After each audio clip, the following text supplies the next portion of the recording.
afternoon po or good evening po mga kababayan. Sir, this is Jam, the Filipino channel ng Nipong News. So today is July 16, 2026 at tayo ngayon ay papunta dyan sa Mercury Drugs Congressional Avenue po yan, puno ng EDSA dito yan sa may Baguan, Quezon City, at dadalhin po natin yan sa Lopez Rivera Street, Baisa Project 8, Quezon City. Okay, so magbabalik po tayo mamayang natin po para nakuha na po natin sila.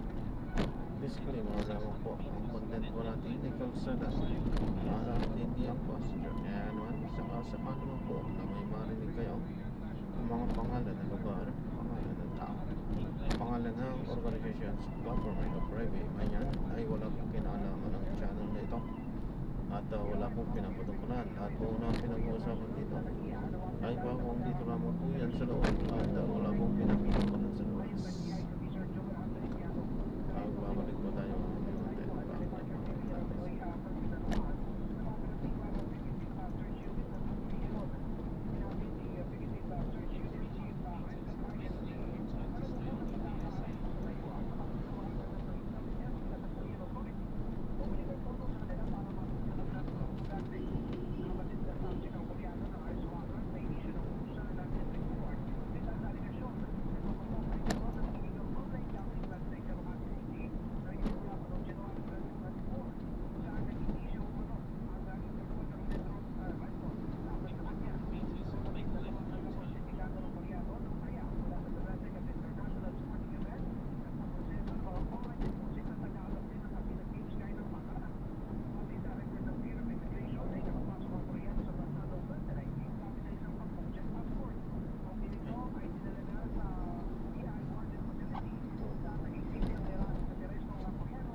Yan, sunod drop na nga.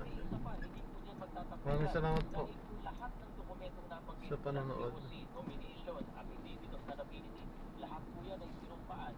Hanggang sa muli po, ingat at God bless. Paalam po muna. Pansamantala. At tayo ay gagawa ng ibang dito sa ating susunod. Paano po?